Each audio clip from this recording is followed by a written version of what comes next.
you. This is the other video I promised, which addresses the second part of chapter 1, that is theories that try to explain language acquisition. Again, remember what I said about the word highlights. This is just to accompany your readings, not to replace them, okay? So, what is the question these theories are trying to answer? The question is how are languages acquired? Okay, how are they acquired? They try to explain how they are acquired. Remember this. So, how does behaviorism answer this question? They would state, holders of this theory would say that all learning is habit formation, that we acquire a language repeating what is said to us. Please notice what the author means when he talks about repetition, okay? It's not parrot-like. Repetition always aims at communicating and conveying meanings in children. Some key concepts that you should not overlook. Language learning is the result of imitation. Children receive positive reinforcement by doing when imitating, and that's how they learn. So the key processes involved are imitation and practice. The second theory is innatism. Notice the pronunciation, please. The root is innate and the word innatism. Look at this picture, a network of neurons at work, connecting.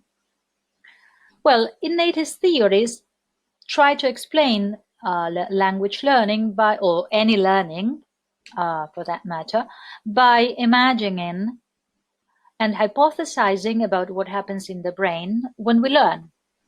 The previous paradigm built this theory on the basis of what could be observed.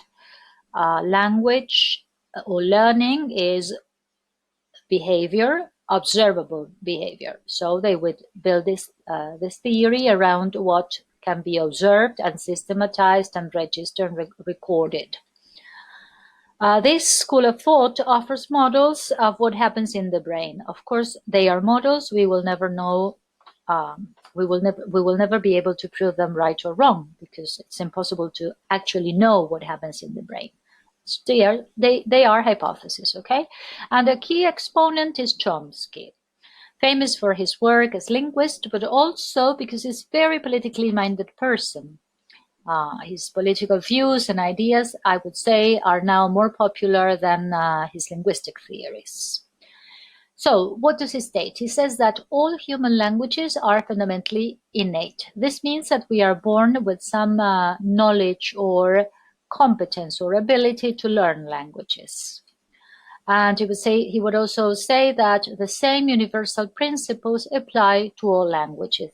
That is to say that all languages share a common background, or a common background that is known to us when we are born. Well, he argues that behaviorism fails to explain some aspects of language acquisition, such as, for example, the fact that children can produce samples of language they couldn't have heard before by a more mature speaker, simply because they are inaccurate samples, okay? He would say also that children are biologically programmed for language. That, as I said before, this means that they are born with some biological guarantee that allows them to acquire language.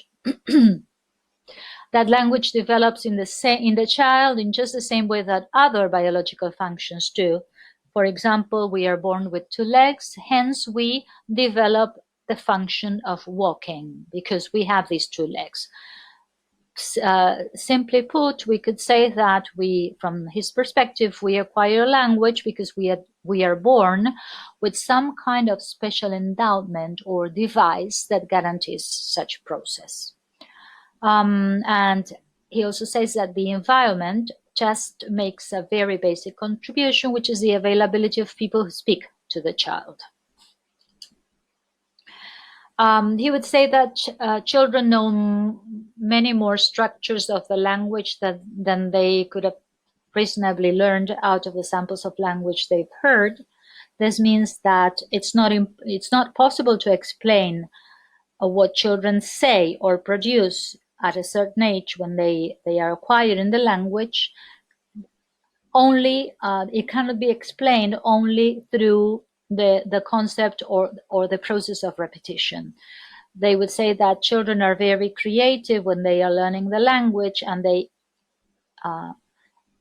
try samples of language that are inaccurate and that they couldn't have heard from an adult. That shows that children can discover rules and create samples of original samples of language they have not heard before. So imitation, the process of imitation cannot alone cannot guarantee language acquisition.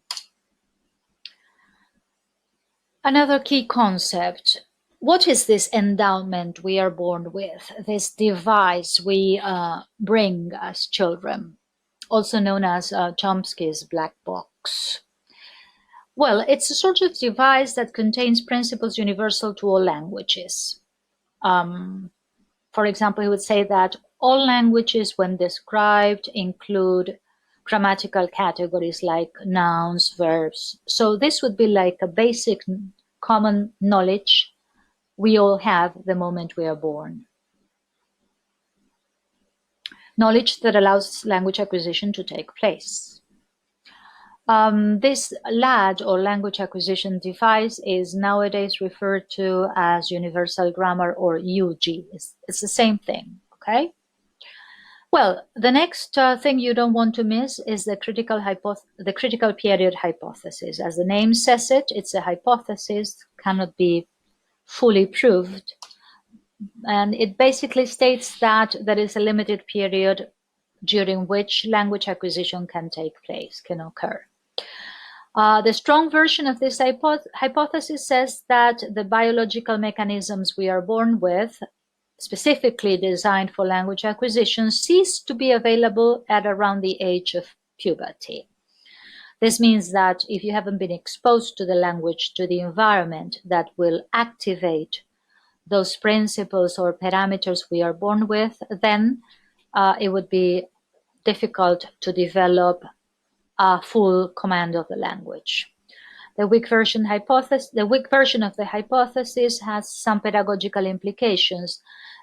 The weak version hypothesis would state that it's not that we won't acquire any language at all, but or that it will be impossible to acquire language, but it will always be faulty if compared to a normal situation of acquisition when the child is exposed to the language from the moment he's born.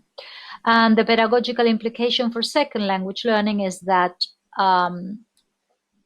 even though the same learning mechanisms are involved, that we have these biological mechanisms available, it will be more difficult for older learners to achieve good mastery of the language. So this is an interesting thing to think about. We will come back to it when we deal with second language acquisition theories. Well, here you have Victor and Jenny's. The cases the chapter deals with, talks about. They are true cases that somehow offer biological foundation for the critical period hypothesis. Okay, let's see what else. The third theory, introductionism.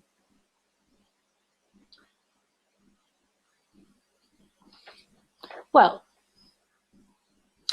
those that favor this school maintain that there is no need of any inborn device, any LAD.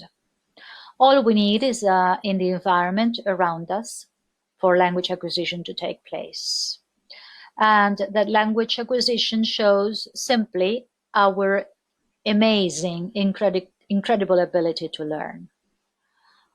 Two key exponents of this theory are Piaget and Vygotsky. Piaget is famous for his theory on learning stages or developmental stages, and Vygotsky for his theory that offers a more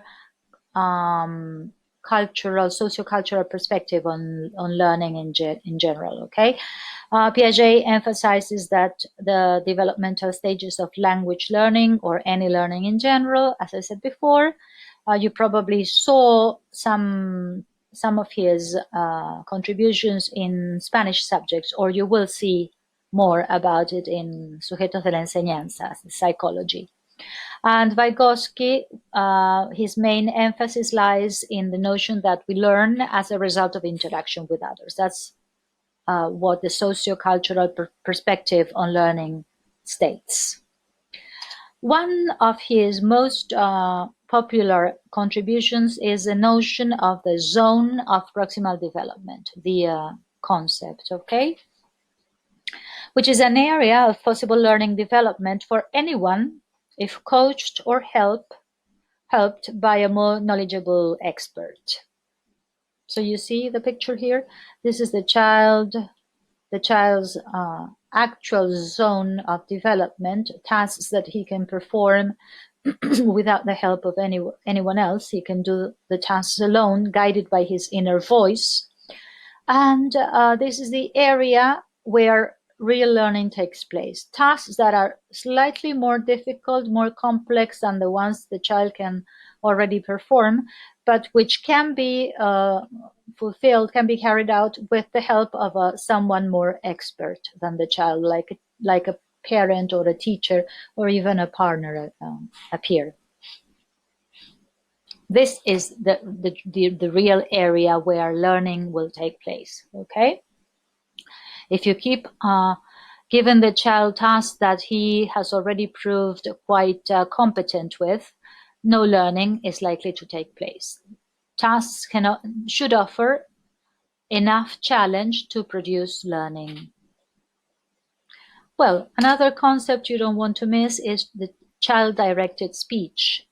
First of all, what is it? It's a language caretakers use to make sure children understand. And here are some of the characteristics of child-directed speech. I think they are not present in the chapter, so this is something you want to notice from this PowerPoint, okay? So what is this language like, this speech like?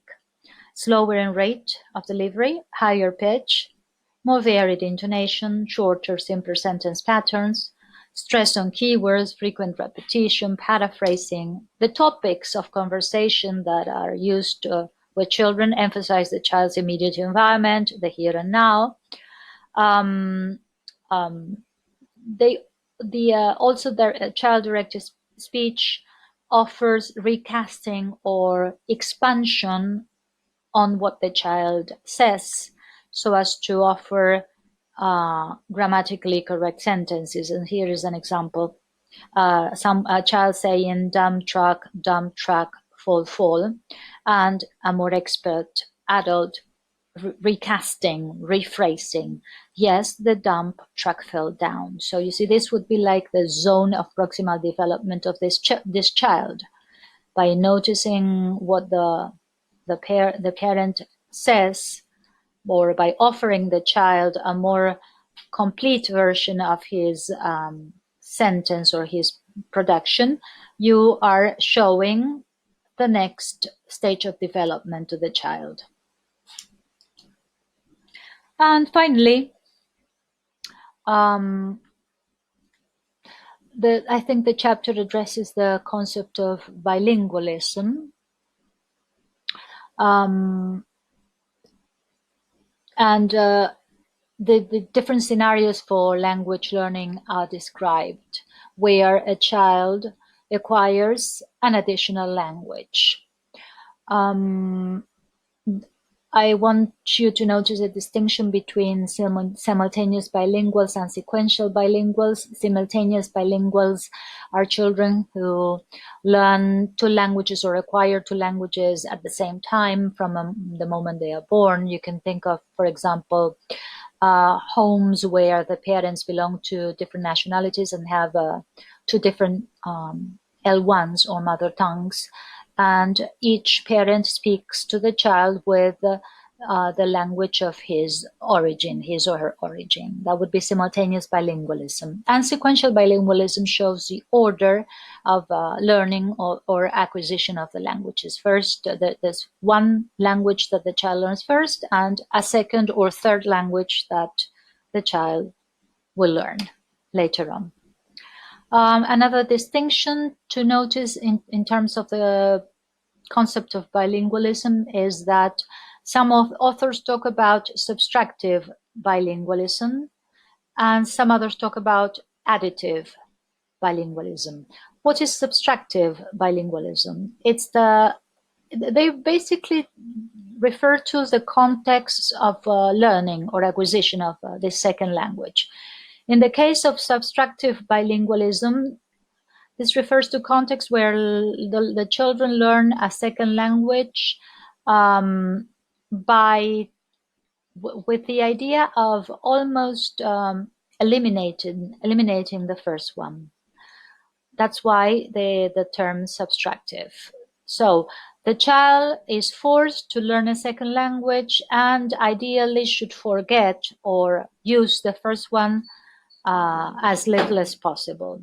You can think of contexts like immigrants going to the United States, for example, where they have to go to school and they have to learn the language, the English language, because it's the language in the community and it's a language that really works there. And they tend to, the context where they learn this second language tend to push the child to drop the use of his or her mother tongue altogether. While an additive perspective on bilingualism will give both languages the same role of importance and would even resort to the first language as a basis on which to work on the learning process of the second one. This is interesting to notice because there are some bilingual schools here in our context which tend to have a subtractive approach to language learning. And these are the schools that prohibit the use of the first language. We would favor an additive bilingualism context, pedagogically speaking.